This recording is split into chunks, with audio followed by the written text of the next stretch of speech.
I will start in 3, 2, 1. Growing up, whilst my delusional friends were engrossed in their girly adventures with Dora the Explorer or My Little Pony, meanwhile, I was sophisticated. I was exploring true cinematic art, or what was known as a gift to modern-day film. Shrek. Fascinating, I know. Even to this day, when I unashamedly revisit it as a teenager, as much as it is a great slapstick for laughter, with its sly jokes and occasional immature adult-inflected humor, in hindsight, I realized that Shrek or Donkey weren't necessarily my favorite characters. In fact, it was Princess Fiona. She was the most memorable one. You see, in the film, she is forced to bury a searing flaw. As an ogre on the inside, underneath the beautiful facade of a princess. Yet she struggles. And at the end, when she reveals her inner ogre, she runs a real risk with it.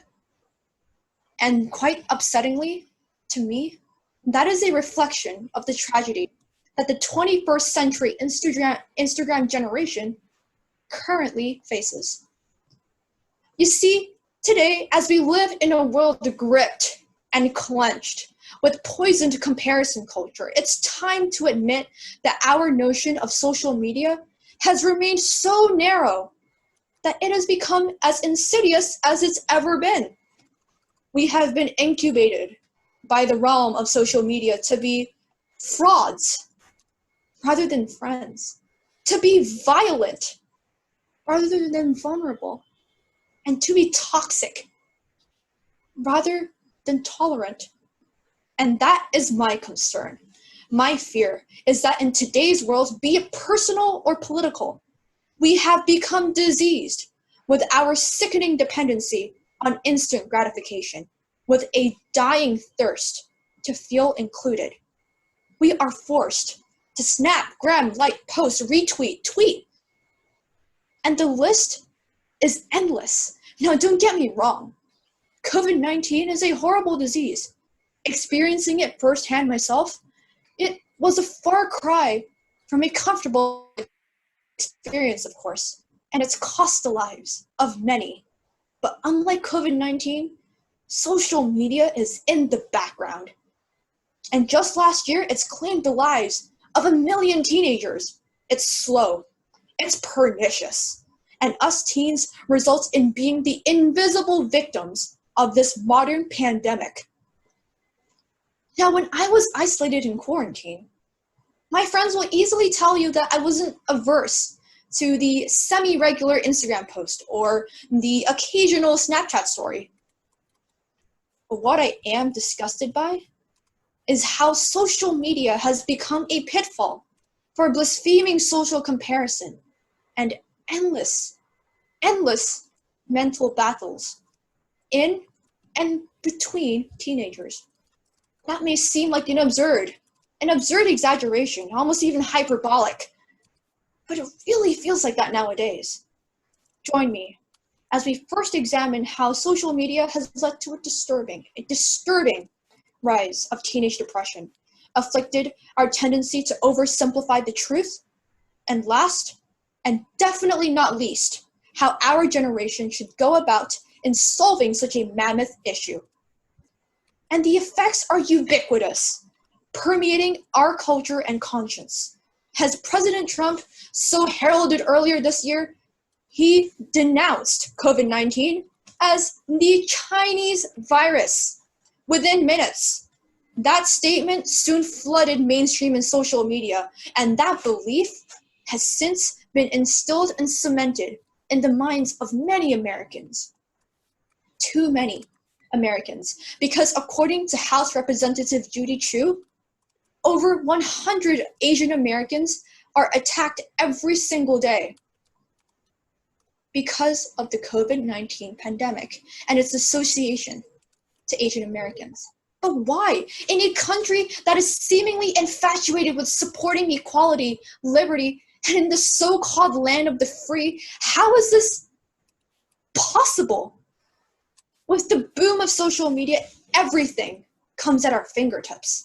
Teenagers are expected to squeeze and force themselves into what Yale professor and psychologist Laurie Santos claims to be one's mispredictions and miswantings, where humans are falsely misled by the fact that having certain things, such as the perfect body, the perfect car, the perfect clothes, would make them happy. But as articulated by author Dan Gilbert, because of hedonic adaptation, our former expectations, our former highs, our former peaks are merely just flat cobblestone roads now. We are no longer satisfied with our achievements. We are forced to see perfect lives on social media. We are forced to compare, and we are forced to respond in the same way that it's almost become an instinctual response. In turn, teenagers in this day and age have become fearful feelers and expert concealers.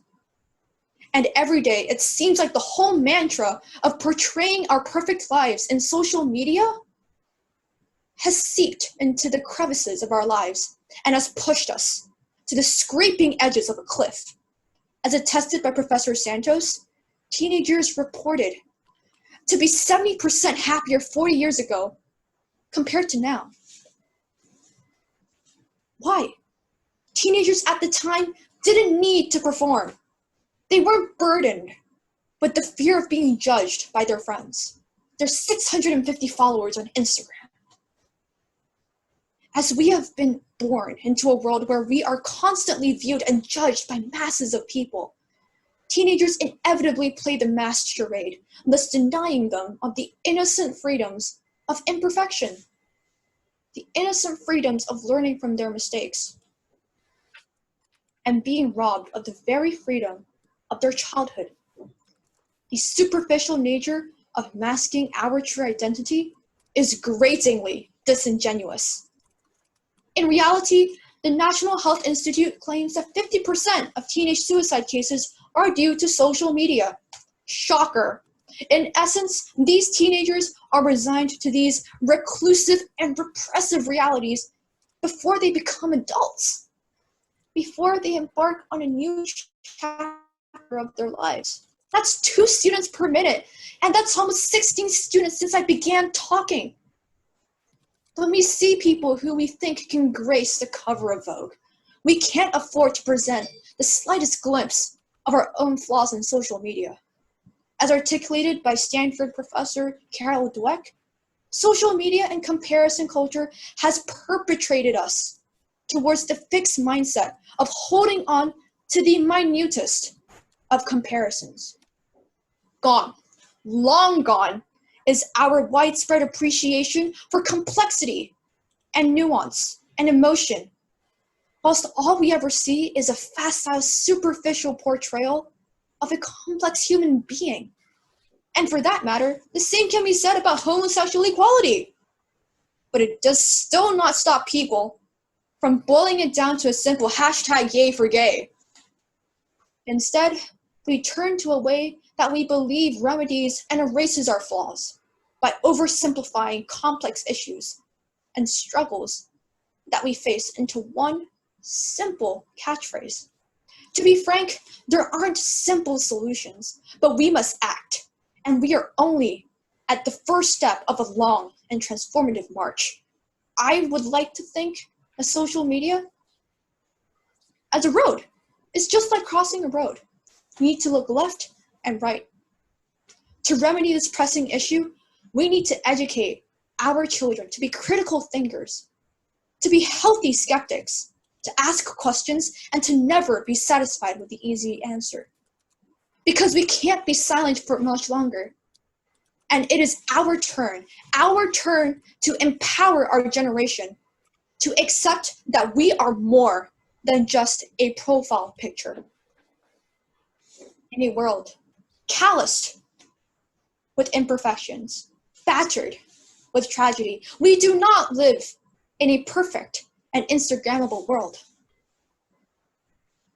But imperfection, emotion, and vulnerability in the indispensable tapestry of human nature, that is what sets us apart. Because I just want to be me. Is that really just so much to ask? Thank you.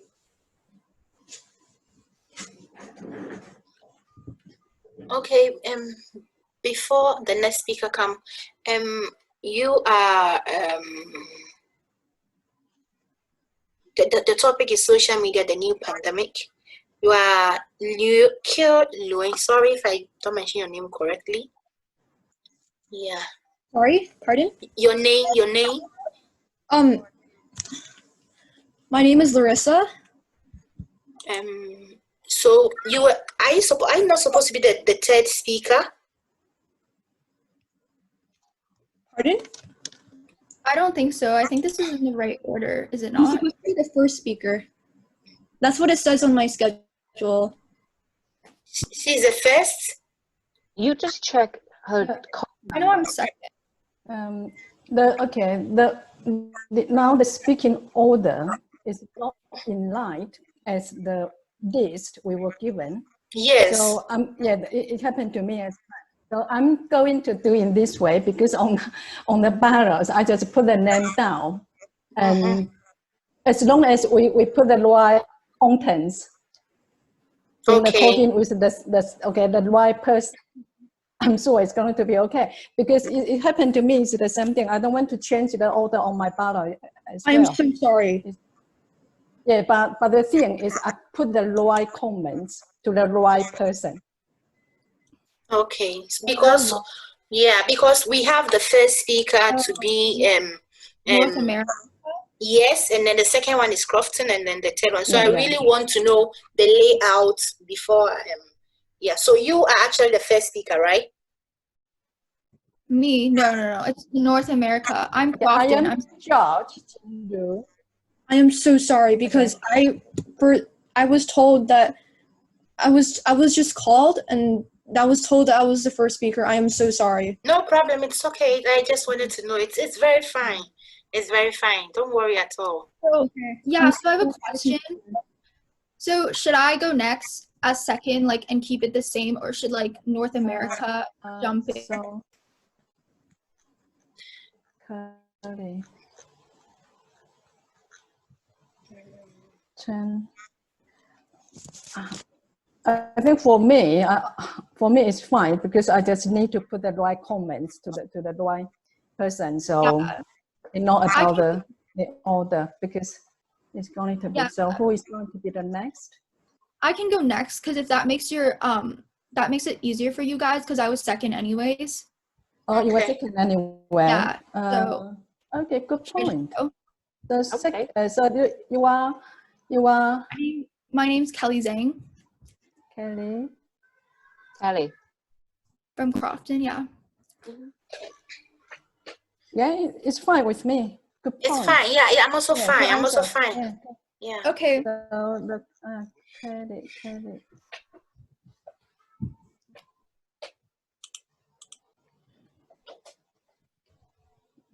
Our judges already. Should I wait? Give it 1 second, please. So, Kelly then. Do I got a team code for Kelly? Is there any code? Okay, it's fine. Okay, good. All right, my time starts now. Okay. The past few weeks can be characterized as a perpetual hurricane of devastating news. No one really saw COVID-19 as a concrete threat until it hit us like that storm we were never prepared for. Ironically, we were warned by previous regions experiencing the wrath of this very storm, urging us to take harsh preventative measures and brace ourselves before we crash. So what exactly gave us the confidence to not amplify these measures, even when it was forecasted months beforehand? In the midst of a global pandemic, I'm starting to get a better vision of where our true priorities and inclinations lie.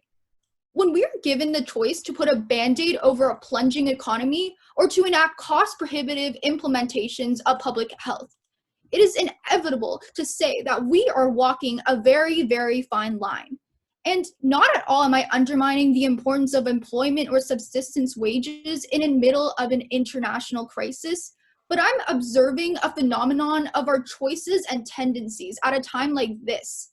It seems that the way people react varies across trends in demography. We have younger generations literally thinking that they are invincible against this virus. And even if they have pre-existing knowledge about its severity, they still can't resist the impulse to party during their spring breaks, on the basis that they would rather die having a good time than being quarantined at home.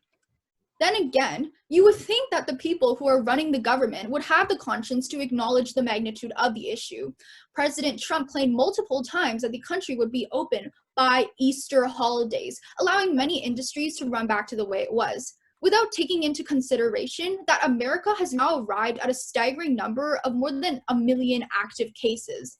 Nonetheless, it astonishes me that politicians still have the nerve to term it the coronavirus hoax. But that's not my central idea today. The previous speaker actually brought up some good points about it, but I'm going to dive deeper into the problem about the systematic racism that sparked because of coronavirus.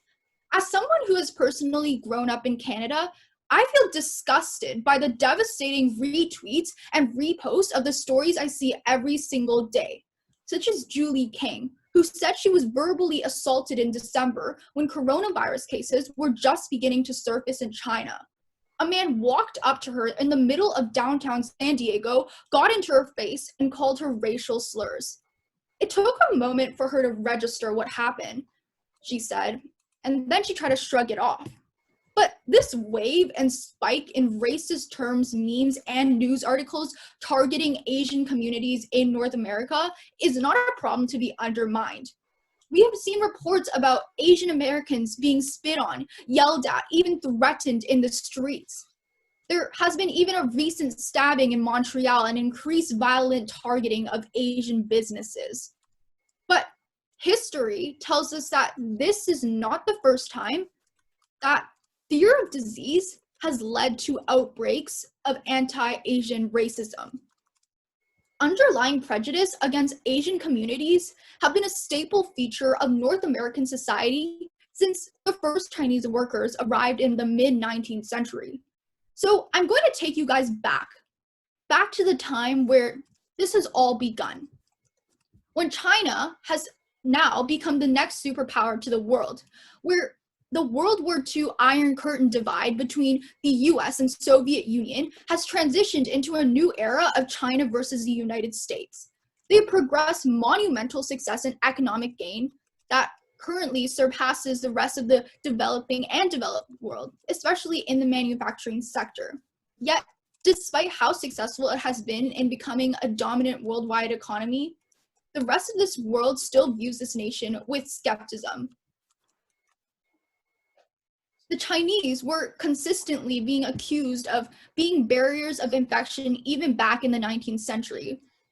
In the Royal Commission report, it was a common belief that syphilis, leprosy, and especially smallpox were communicated to the Indians and the white population from Chinese communities. This despite the fact that at the time, China legally required inoculation for all its citizens, and the physicians interviewed by the commission declared never having seen a case of leprosy against them. And then in 1885, China had passed the Chinese Immigration Act, which placed a head tax on all Chinese immigrants. Quarantine officers at the ports were ordered to inspect on board of all Chinese origin, stripping down and examining any Chinese person suspected to be sick. And over the next 20 years, recurring smallpox epidemics were erroneously blamed on Chinese communities. Doesn't this make you feel mad? The fact that this has not just been occurring now, but this has been going out throughout history since centuries ago. So that the way people are reacting now shouldn't even be a surprise to us, because that's how it has always been happening. The pre-existing biases, discrimination, and stigmas against China have been especially apparent since the breakout of the coronavirus. Although we are an overrepresented minority, we still face the worst of racism. The outright blame during an international crisis. Yes, sure, COVID-19 did originate from Wuhan, China, at the midst of a seafood market, but now immigrants from abroad are experiencing the very blame for a pandemic that affects the most dominant regions in our world.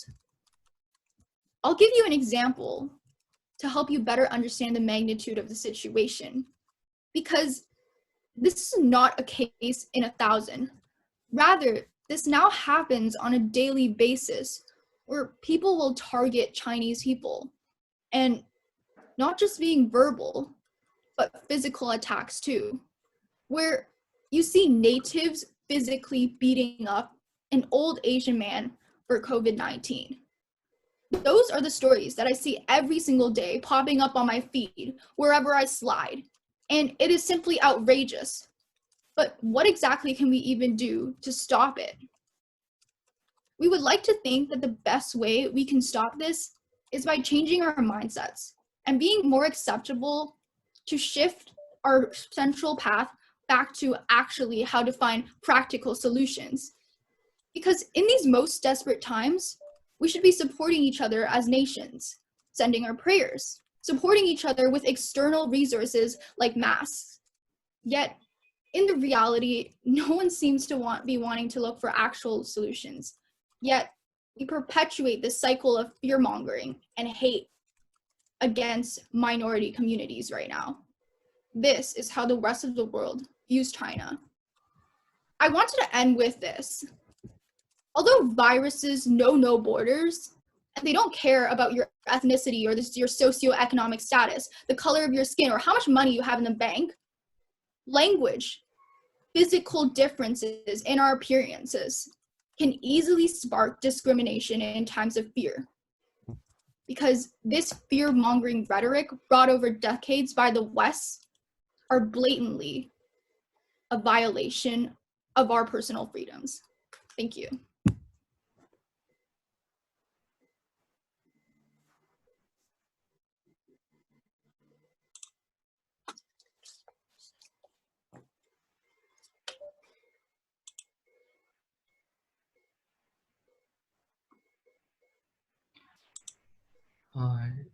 So I guess it's my turn now.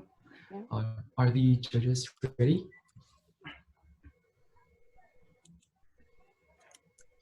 So okay. Oh, let me just.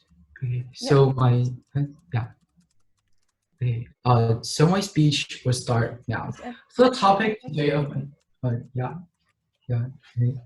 What?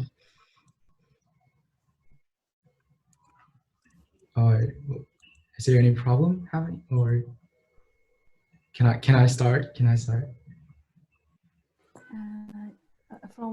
From my end, it's fine.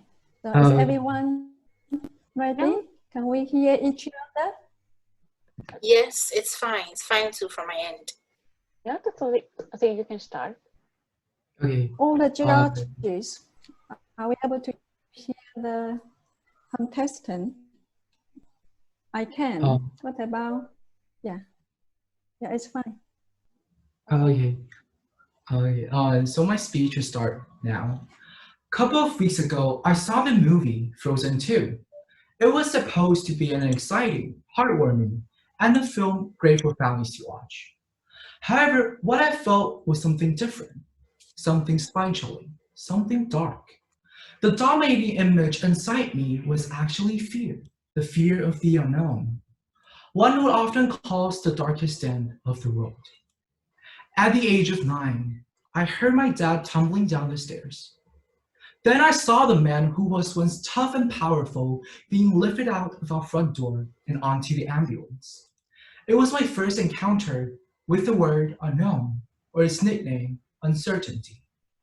I could still remember that very day that my hands were shaking uncontrollably when the doctor announced that it all depends on whether my father could make it himself, that all is unknown, all is uncertain, and told my mom and I to ask for any unfulfilled wish of my father before it's too late. It was a complete joke for a 9 years old.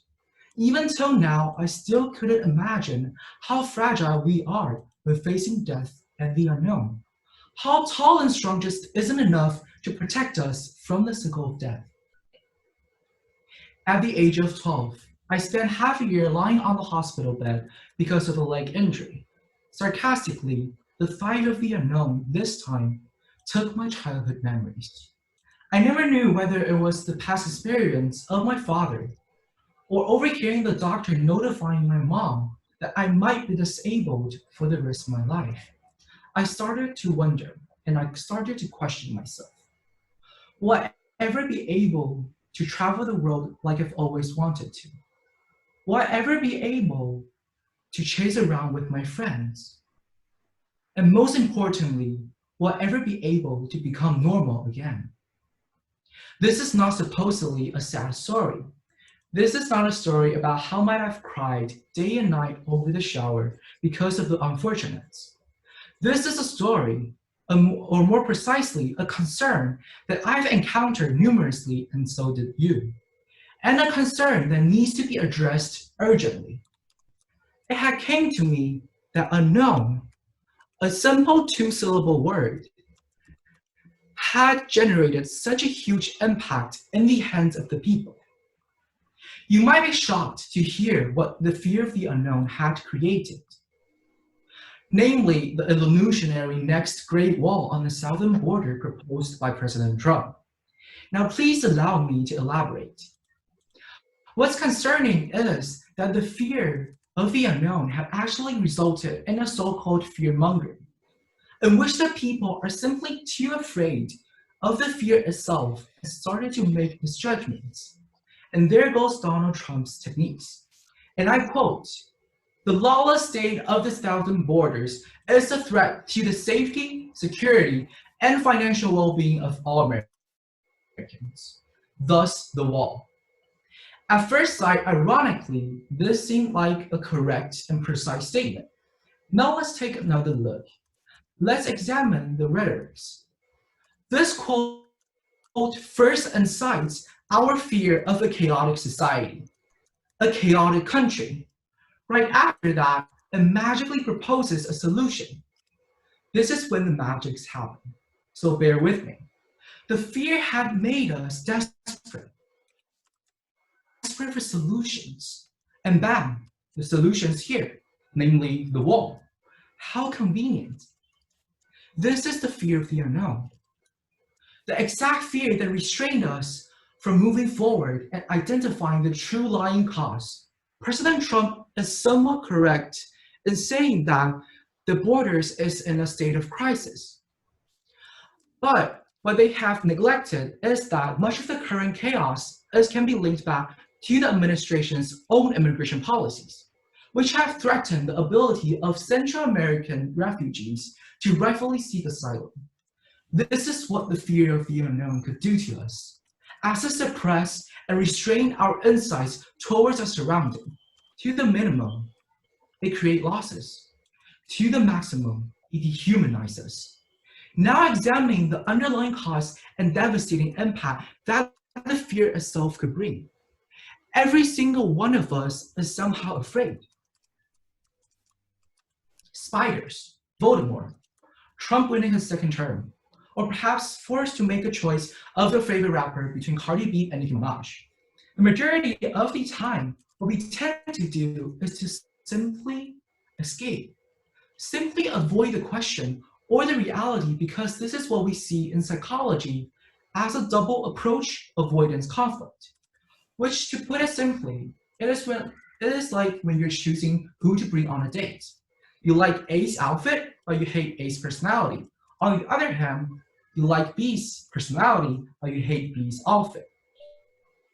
And therefore, you are presented with an approach or a pro, and also provided with avoidance, a con.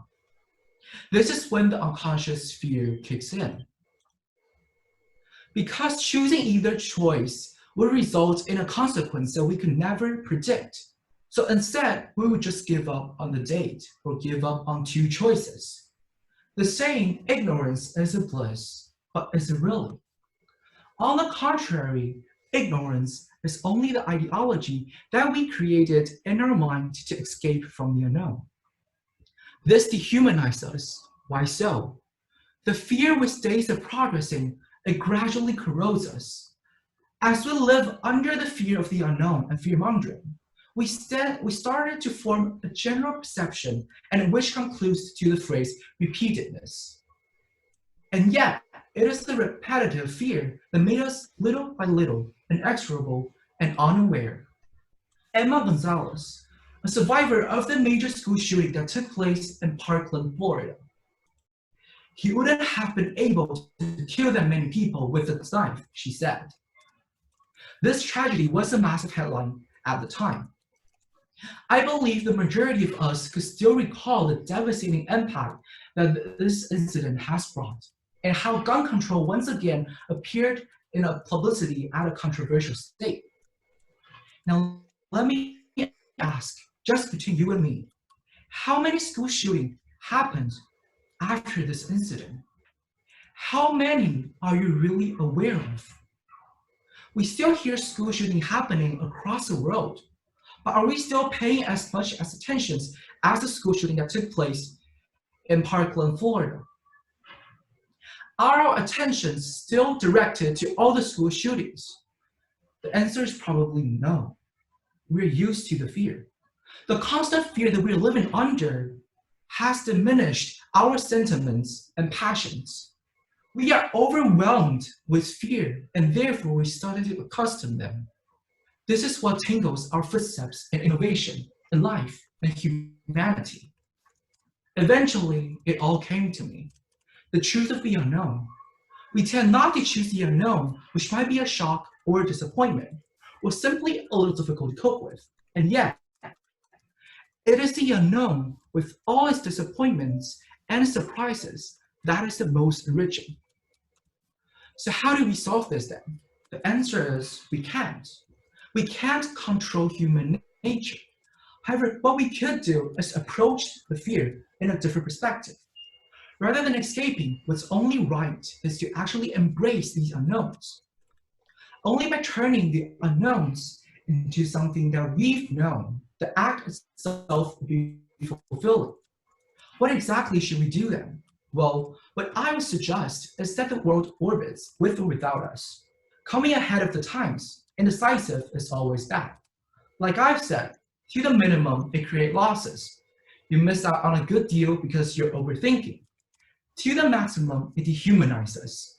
Think about the consequences. Think about the results. Does it really matter that much? This meeting with Voldemort will make the rest of one's life miserable. It became obvious for now that the consequence and the fear of the unknown seemed absurd. But do put them into context. Do put them into consideration. When you're feeling tied up in knots, sometimes you need to try before you understand. Man cannot discover new oceans unless he has the gut to see the shore, said Andre Gide. It was a sudden enlightenment that had brought me back to who I was, rekindled my passion towards a brighter future after knowing that I might be disabled for the rest of my life. And now here I am, standing in front of all the dear judges, as I could proudly speak about my past, how I cleared out the mist and explored the unknown. On this very day, I'll let you show my full appreciation for the warriors still confronting coronavirus even till this very moment. They're the ones who explore the unknowns for the sake of the entire humankind. Just like what Elsa said in the movie, that's just a fear, and fear is what cannot be trusted. Thank you. Thank you.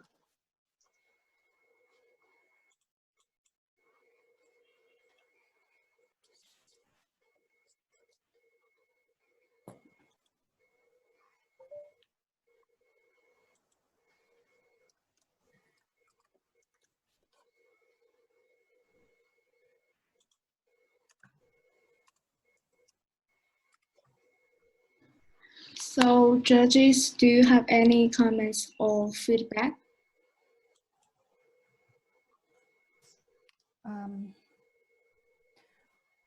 Yeah, I think generally or overall, the three all of the three contestants, yeah, they are very, very good in their speaking, body language, and all the speaking tone. Yeah, I'm very happy with them.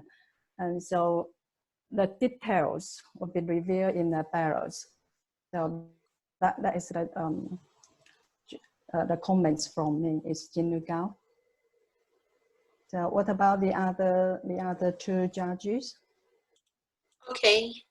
Okay, I'll go. Very, very interesting speech and well detailed and organized structure of the delivery of the speech, and you could feel some sense of originality in all of their speeches. And both three speakers, like, they seem to have really prepared for this speech and really impressed about how they all started with their layout, how they started and how they ended it, and the inclusiveness of well-detailed descriptions of their topics, and how it's very relatable and you can relate to it, and how they are all relating to the pandemic which is going on in the world. And yeah, I'm impressed. Good job, guys.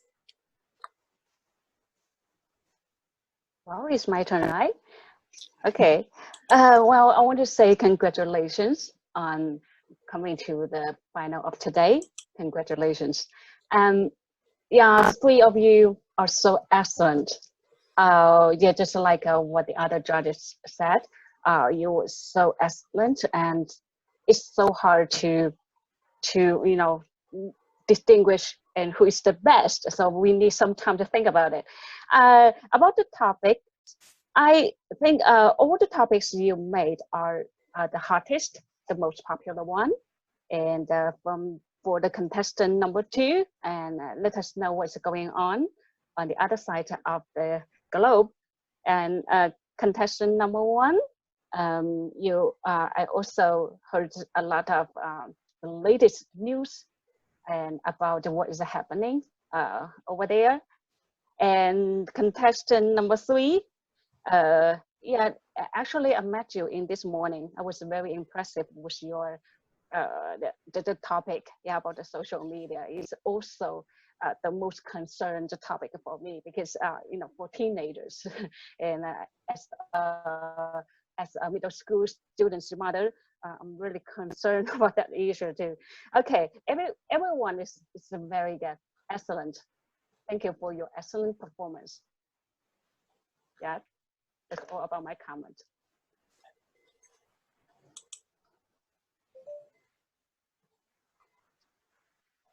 So I think the contestants, they can leave, and so that we can decide the points.